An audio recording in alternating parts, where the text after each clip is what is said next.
Hello students, আশা করি সবাই ভালো আছো। তো আজকে আমরা 7 থেকে করব। 7এরটাই কি বলেছে, তো যেমন নিয়ম ছিল এটাকে আগে কি করব না, আগে এগুলোকে ইনভার্স করব আমরা। তাহলে 5-এর ইনভার্স করলে কত হবে, 1/5 ইন্টু 1/3। এটাও আবার ইনভার্সে আছে। আচ্ছা, এক দিক থেকে করে করে যাব, বাকিগুলো নিয়ে এখন টেনশন করব না, এটাই আগে করো।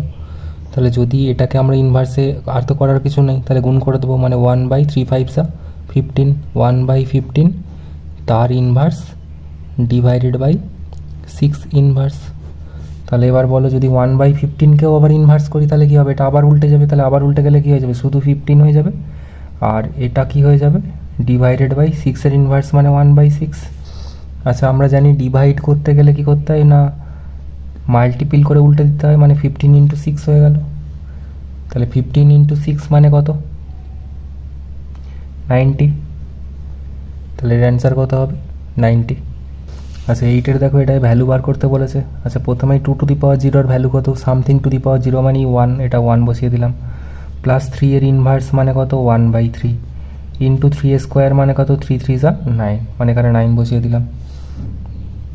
তাহলে কত হয়েছে বলো, 1 প্লাস 1/3 মানে কত, 3 1 3 প্লাস 1 মানে 4/3 ইন্টু 9।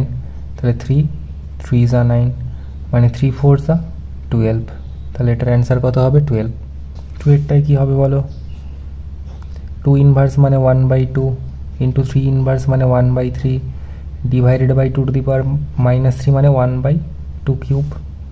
তাহলে 3 2 6 মানে 1/6, আর এটা ইন্টু করে দিলে কি হয়ে যাবে, 2 কিউব হয়ে যাবে, 2 2 4 4 2 কত হয়, 8, মানে এখানে শুধু 8 হয়ে গেল। তাহলে এটা যদি কাটাকুটি করি তাহলে এটা 2 3 আর এখানে 2 4, মানে কত হলো, 4/3। 3-এরটাই কী করবো বলো, এটাকেও ইনভার্স করছে, মানে 2 square plus 3 square plus 4 square, এটাই এসছে। তাহলে 2 স্কোয়ার মানে কত বলো, 2 2 4, 3 3 9, 4 4 16। তাহলে টোটালটা অ্যাড করলে কত হবে, 29। আচ্ছা, 9-এরটা কী বলেছে দেখো, বলেছে find the value of x, যেখানে কত বলে দিয়েছে, ভ্যালু দিয়েছে 5/3 two the power -4 into 5/3 two the power -5 equal to 5/3 two the power 3x। আচ্ছা, এখানে আমাকে এই এক্সের ভ্যালুটা চাই। আচ্ছা দেখো, এখানে যাই থাকুক না কেন, এগুলো ইনভার্সে যেন ক্যালকুলেশন করো না, এগুলো যেমন আছে সেরকমই থাকতে দেবে। দেখো, বেস সেম, বেস সেম, তাহলে বেস সেম থাকলে কি হয় পাওয়ারের, না এটাকে আমি দ্যাট ইমপ্লাইজ দিলাম 5/3 টু দি পাওয়ার অ্যাড হয়ে যায়।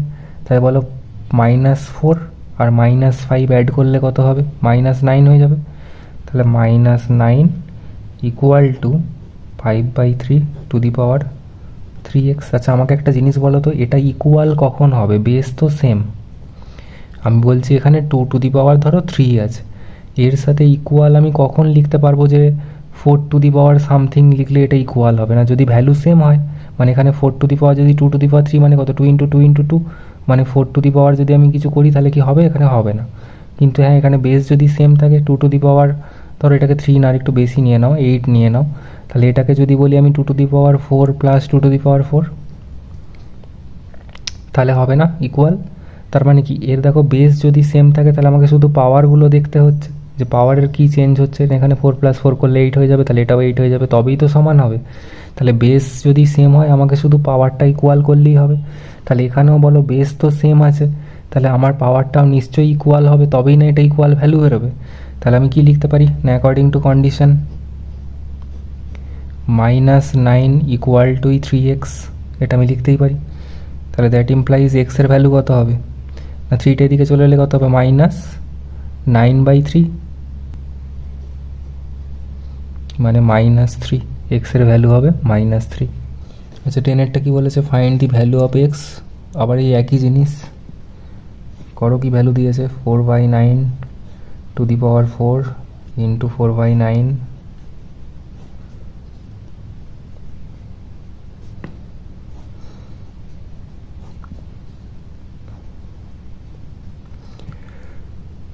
একই জিনিস একইভাবে করবো, দেখেছো বেস সবার সেম আছে, তাহলে বেস যদি সবার সেম থাকে তাহলে কি করব না 4/9 টু দি পাওয়ার এই দুটো অ্যাড হয়ে যাবে, তাহলে অ্যাড হলে এটার হবে কত দেখো -3 চলে আসবে, আর এখানে 4/9 টু দি পাওয়ার 2x - 1, তার মানে কি -3 আর 2x - 1টা ইকুয়াল হতে হবে, তবেই এটা ইকুয়াল হবে।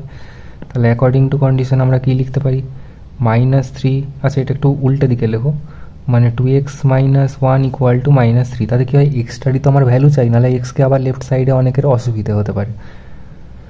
তো 2x এর ভ্যালু কত হবে -3 + 1, x এর ভ্যালু কত হবে, এটার -3 থেকে +1 এটা মাইনাস হয়ে যাবে মানে -2/2, তাহলে এর ভ্যালু কত হবে 2 কেটে গেলে -1, x এর ভ্যালু কত হবে, দেয়ারফর কি লিখতে পারি দি value of x equal to -1। 11এরটা বলেছে বাই হোয়াট নাম্বার আছে, এরকম হোয়াট নাম্বার বললে কি করতে হয়, হোয়াট বললেই ধরে নিতে হয় লেট দি নাম্বার bx, আমি ধরে নেবো আগে x, তাহলে অ্যাকর্ডিং টু কন্ডিশন কাকে গুণ করতে বলেছে -6 টু দি পাওয়ার -1কে আমি যদি x দিয়ে গুণ করি তাহলে আমার রেজাল্ট কত আসতে হবে 9 টু দি পাওয়ার -1। এবার এটার ক্যালকুলেশন করো, এটাকে ইনভার্স করে দাও, তাহলে 1/-6 ইন্টু এক্স ইকুয়াল টু 1/9, তাহলে that implies x equal to কি হবে -6টা উপরে চলে যাবে মানে -6/9, তাহলে এটা কত দিয়ে ক্যান্সেল আউট হয় 3 দিয়ে ক্যান্সেল আউট হয়, মানে 2 2s are 6, 2 3s are 9, মানে -2/3, তাহলে কি লিখবো দেয়ারফর দি নাম্বার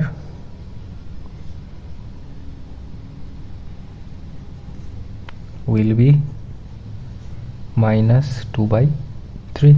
12 বলো বাই হোয়াট নাম্বার শুড এত বি ডিভাইডেড বলেছে, তাহলে ধরে নেবো লেট দি নাম্বার bx, যদি নাম্বারটা x হয় তাহলে কন্ডিশন কি দাঁড়াবে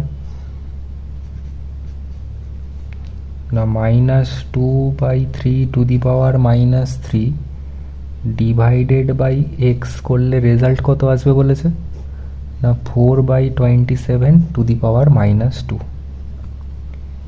তাহলে এটা ইনভার্স করে দাও -3/2 into 1/x equal to 27/4 to the power 2, তাহলে that implies 1/x equal to কী হবে, এটা এদিকে গেলে না এটাকে ডবল করে লিখছি 27/4 ইন্টু 27/4 ইন্টু এটা কি হয়ে যাবে 2/3 হয়ে যাবে। আচ্ছা এখানে একটা মাইনাস ছিল না, এটা 3 ছিল, তাহলে এটা 3 বার হয়ে যাবে এদিকে, মানে 2/3 ইন্টু 2/3 ইন্টু 2/3, আর এর সবেতে কী হবে না মাইনাসগুলো যেমন ছিল, তাহলে এখানে একটা মাইনাস দিয়ে দিলাম, এখানে একটা মাইনাস দিয়ে দিলাম, এখানে একটা মাইনাস দিয়ে দিলাম। এবার বলো এই 2 আর এই 2 ক্যান্সেল আউট হয়ে গেল, 4টাকে কেটে দিলাম, আর 3 3s are 9, 3 9s are 27, মানে এই 3 কেটে একটা 27 কেটে দিলাম, তাহলে এটাই পড়ে থাকছে যা পড়ে থাকার, আর একটা 2 কেটে এখানে 2 1s are 2 আর এখানে 2 2s are 4 করে দিলাম। এই দুটো মাইনাস মাইনাস ক্যান্সেল আউট হয়ে গেছিলো আর একটা মাইনাস আমার পড়ে আছে, তাহলে আমার অ্যান্সারটা কী হবে 1/x ইকুয়াল টু -27/2, এটাই আছে না 1/x ইকুয়াল টু, তাহলে x ইকুয়াল টু কী হবে না -2/27, তাহলে কি দেয়ারফর কী লিখবো দেয়ারফর দি নাম্বার ইজ -2/27।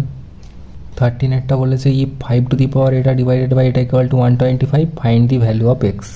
বেশ আগে যেটা লেখা আছে লিখে নাও কোশ্চেনটা, 5 to the power 2x + 1 divided by 25 equal to 125। আচ্ছা এই ম্যাথ করতে গেলে দেখবে সব থেকে ছোটো কে আছে 5, তাহলে এগুলোকেও না 5-এর বেসে চেঞ্জ করে দেবে। তো প্রথম কাজ হচ্ছে বেসে চেঞ্জ করা, 5 টু দি পাওয়ার 2x + 1 যেমন আছে রাখো, ডিভাইডেড বাই এটা কত হয় 5 টু দি পাওয়ার 2 হয়, আর এটা 5 টু দি পাওয়ার 3 হয়, এটা হয় কি না বলো 5 × 5 করলে 25 হয়, 5 × 5 × 5 করলে 125 হয়। দেখো সবার বেস আমি সেম করে ফেলেছি। এবার আমাকে বলো তো বেস যদি সেম থাকে আর যদি ডিভাইড করতে বলে তাহলে পাওয়ারগুলোর কি হয়ে যায়, কি হয়, মাইনাস হয়। বেশ, তাহলে 5^2x + 1 - 2 এটা আমি লিখতে পারি এই দুটোকে মিলিয়ে, ইকুয়াল টু 5^3 এটা লিখতে পারি। এবার বলো এর আগের অঙ্ক যেগুলো করেছি বেস যদি সমান থাকে দুদিকে যদি ইকুয়াল হয় তাহলে পাওয়ারগুলোকেও নিশ্চয়ই সমান হতে হয়, তবেই ভ্যালু সমান আসবে। তাহলে অ্যাকর্ডিং টু কন্ডিশন আমি এটা লিখতে পারি যে 2x + 1 - 2 = 3। তাহলে 2x = কবে কী হবে, এটা 2 - 1 করলে এটা কত হতো, -1, এদিকে গেলে প্লাস হয়ে যেত মানে 4। তাহলে x = কী হবে, 4/2 মানে 2। তাহলে x যদি 2 হয়ে থাকে তাহলে কি বলেছে, find the value of x, তাহলে কি লিখে দেবো, দেয়ারফর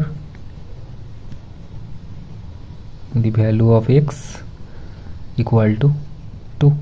বোঝা গেছে? এটা খুব সুন্দর অঙ্ক, এটা পরীক্ষায় পড়ে, অনেক সময় পড়ে, 2 মার্কসের পরে, কখনো কখনো শর্ট কোশ্চেনে দিয়ে দেয়। এভাবে করবে, বেসে চেঞ্জ করে নেবে। এখানে যে সবসময় 5 থাকবে তার কোনো মানে নেই, হয়তো 3 এর কোনো পাওয়ার, 7 এর কোনো পাওয়ার, এরকম কোনো পাওয়ার দিয়ে করতে হতে পারে। ঠিক আছে, তাহলে সব অঙ্ক শেষ হয়ে গেল। আজকের ক্লাস এখানেই শেষ করছি, পরের দিন আমরা 2B করব।